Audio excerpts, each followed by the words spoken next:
What's up, gentlemen? Today I want to give you some tips on how we can cope with our anxiety. And anxiety is a major pain in the ass, but thank goodness we have the ancient Romans from the past to give us a couple of techniques that we can use to cope with our anxiety. Let's get to it.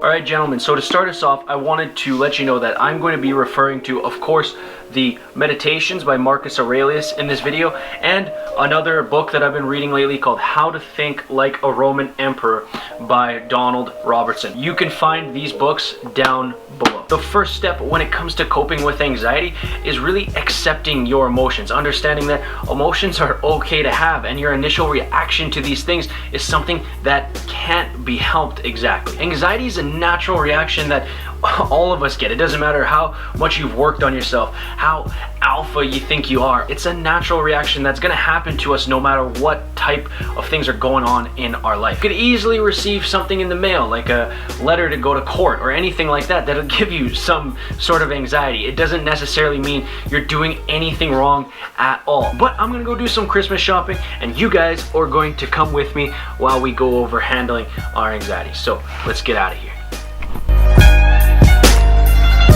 It is one gross day in Van City. I don't know what Marcus Aurelius would say about having to deal with the rain messing up your hair. Probably something like, don't be a bitch, but what can you do?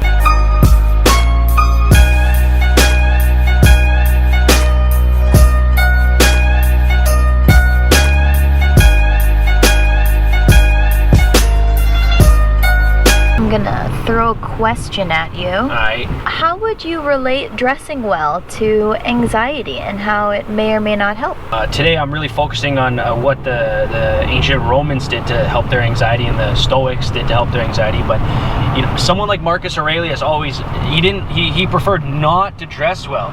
He wanted to be like among the common people. So even though he was emperor of Rome, he didn't think he was necessarily better than anyone else. He was very down to earth, so he liked to dress like a commoner. A style isn't something that's going to always help your anxiety, but in my opinion, and you know, it's common knowledge, when you look good, you feel good. And so if you're very anxious, but you can look in the mirror and say, hey, at least I'm dressed proper, at least I look good, at least my clothes fit me, and I'm handsome, and I can feel good about the way I look, that can quell any sort of personal anxiety that you're having. If you're out on a date and you're feeling a little self-conscious, at least you can look yourself in the mirror and say, damn, I look good. What do I have to be anxious about? Secrets to the castle. Whoa, that's my video topic outline. Hey, people gotta think that I just do this off the top of my head. They don't.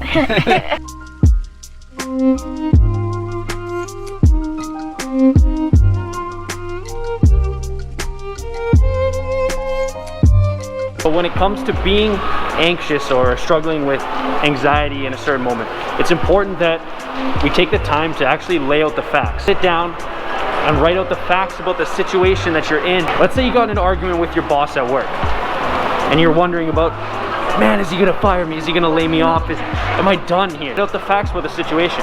What's your relationship like with your boss? What are the mistakes you've made in the past? What are the reasons he would have for firing you? And from here, we can help reduce our anxiety by looking at the actual facts of the situation.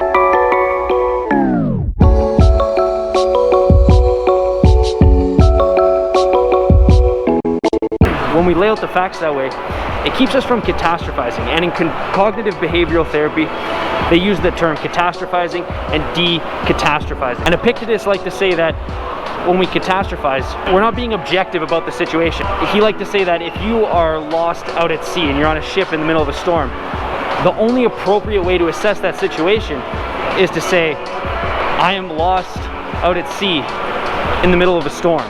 Not to catastrophize about it and be like, woe is me, what am I gonna do about this? This is the end of the world, I'm gonna die. Your initial reaction may be, you're gonna die. You're out in the middle of the sea, in the middle of a storm, and it's an inevitable death. But, like we talked about before, accepting the initial reaction is incredibly important. We lay out the facts, we be objective about the situation, and don't say anything we can't actually prove about the situation. And this is gonna help us decatastrophize.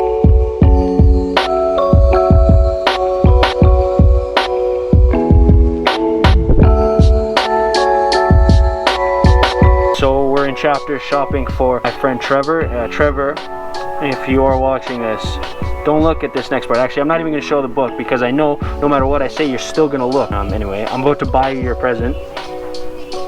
Be ready, it's a good one. So gentlemen, describing things objectively can really reduce a vast amount of our anxiety. And it's very important that we sit down and take the time to think about the objective things that are going on in this situation that is causing us anxiety. Because if we get into the subjective, we get into the things that aren't true, that's when the anxiety really starts to build.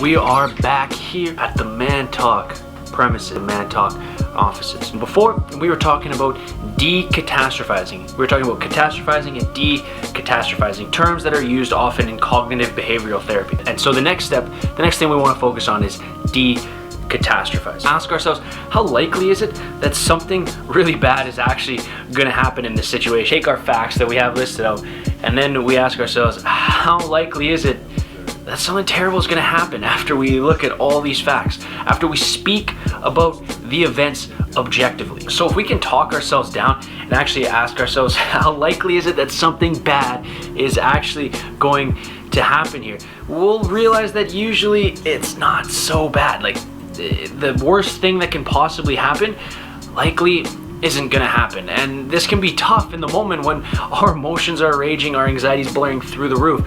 But when we follow the previous steps and we get to this moment and we ask ourselves, how likely is it that something terrible is going to happen, we usually find that not that likely. The next step after this is to go from what if.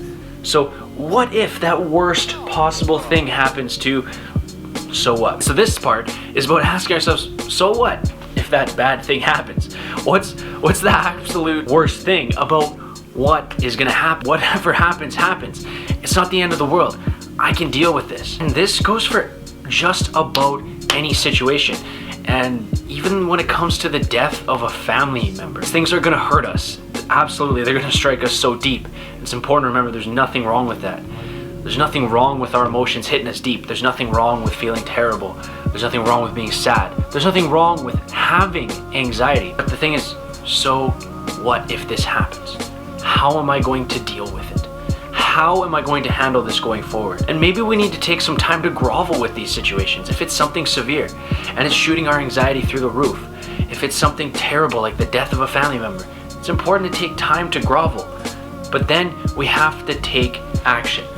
What are we going to do to deal with this? What virtues has nature equipped me with throughout my life to help me deal with this situation? The anxiety, it's so easy to get lost in it. It's so easy to let it take us over. A little something, I deal with anxiety every single day. If I didn't have these previous steps to help me deal with these things that I deal with every day, then it would be incredibly difficult to do this. It would be incredibly difficult to sit down and read books. It would be incredibly difficult to get up and go to work or to interact with people. I learned these tips early on in my life, and I put in the effort to, I definitely haven't mastered them, but I put in the effort to learn them. I put in the effort to implement them into my lives. Sometimes I just struggle. Sometimes we are going to just struggle, and that's okay, but this can't take over our lives.